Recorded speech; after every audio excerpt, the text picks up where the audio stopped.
Phil Silberman with the Silberman Law Firm here today.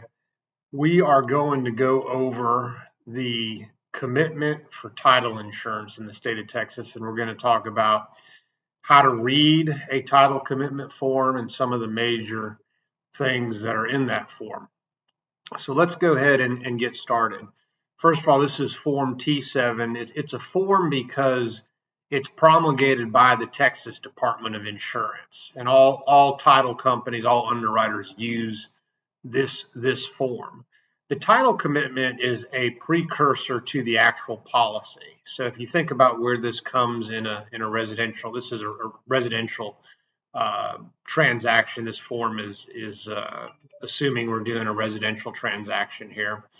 So you have a TREC contract, and you put that contract with the escrow officer, with the title company, and then once the title company gets that contract, they begin to prepare a title commitment.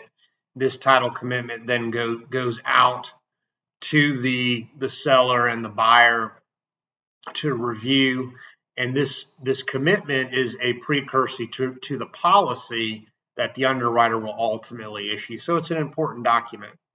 So moving along, the first part of it is some basic disclosures that this is a title commitment. They're going to issue insurance. It's a legal, the policy is going to come. It's a legal contract.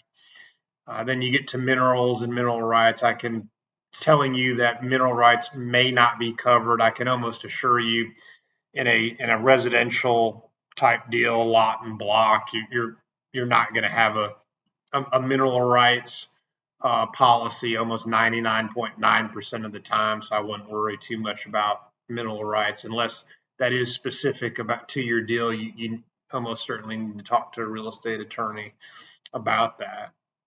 It tells you there's exceptions and exclusions, and we'll get to those in just a second. And then we keep going, and you get down to this deletion of arbitration provision. The buyer has the option to, if something happens with this policy, the buyer has the option to delete the arbitration provision or not. As a lawyer, I'm not a huge fan of arbitration. It's supposed to be a quick process, but I think the filing fees are sort of expensive, and not a big fan of arbitration. So I usually delete the arbitration provision when I'm buying properties. But if you're the buyer and you want to delete it, certainly that's your option. If you're unsure, talk to an attorney. And now we get into the meat of the commitment. This is the underwriter is going to issue title insurance, and we're going to get into Schedule A, B, and C. So starting with Schedule A, and all title commitments have a Schedule A, B, C, and D, but we're going to just focus on Schedules A, B, and C here for this presentation. So Schedule A has basic information for the title company. It's a GF number. That's a number the title companies use to track things. A commitment number, effective date of this commitment, and then you get into the basic things about the property you're buying. Schedule A is sort of lists the basic stuff about the legal description, who's the current record title holder of the property. So let's go ahead and take a look. First thing, there's an owner's policy of title insurance. Tells you the policy amount that's going to be insured. That's almost always the purchase price of the property. The proposed insured is the buyer of the property. Tells you this is for a 1 to 4 family contract, typically a TREC 1 to 4 family contract, and that's what we're looking at here, assuming we're doing that. And then you get a loan policy. If there's a lender on your transaction, the lender is going to want a separate policy. So it tells about who's the proposed insured, which will be the lender, and the amount of that policy. And then this is number 2 is where the interest in the land covered by this commitment is. That's the legal description, or the legal description is in number 4. The interest is usually fee simple or something like that. Record title appears to be vested in. That's who the current owner is. Hopefully, that's the seller. If it's not the seller, your escrow officer, your title agent's gonna have questions about if it's not the seller, then how are they going to get the title and the name of the seller so the seller can effectively transfer title.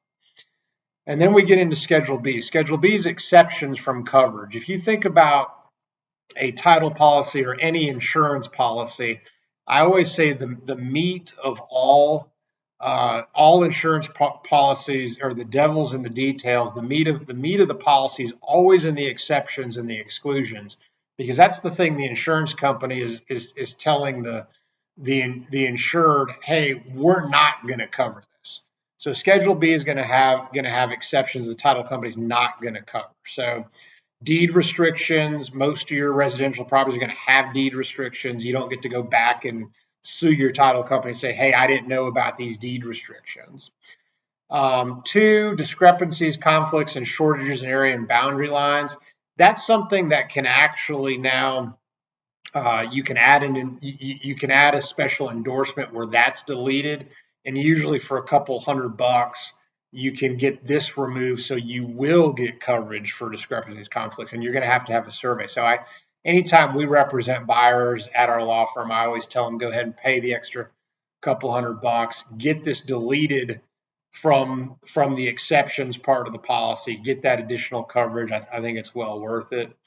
Other common exceptions, homestead, community property.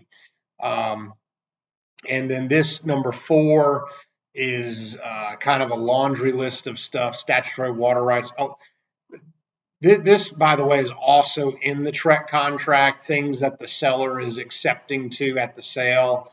This is 4 and 5 also goes in the warranty deed as exception, so that the moment the buyer and the seller enter the transaction, the contract, the earnest money contract, has a list of exceptions that the seller's selling the property subject to these items, and they're 4 and 5, and then the title company and the commitment has the exceptions to the insurance that they're accepting out, and then the warrant, everything for the seller's purpose, the contract merges into the deed, and the deed accepts out these things for the seller. So very basic and standard stuff, 4 and 5 being accepted out.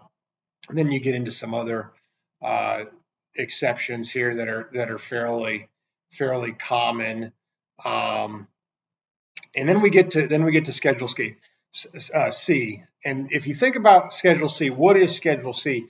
Schedule C is all the things that you have to do to close your deal, what needs to be done for them to issue an insurance policy. That's a good way to think about Schedule C if you're a young attorney or you're a first-time home buyer trying to understand this. So first thing, documents creating your title or interest. That's usually the deed. Okay, has to be approved by the title company. So normally the title company will hire a lawyer to prepare a deed, and the title company's got to approve that deed. Then the title company's going to want evidence that nobody occupying the land has any claims against the person who title is invested in. So maybe maybe they don't want to be sure there's not a squatter there. Nobody has adverse possession claims. All the taxes need to be paid for the title company to issue insurance. If there's any improvements or repairs, that needs to be completed and accepted. And there's going to be some evidence that any contractors have been paid. So there's the title company has some satisfaction that no one's going to later follow a lien. There has to be a access to the property. Title companies won't insure properties that don't have access. In Texas, you can, in fact, have a landlocked parcel. That's a common misconception, but you can't get insurance on a landlocked parcel in Texas. So,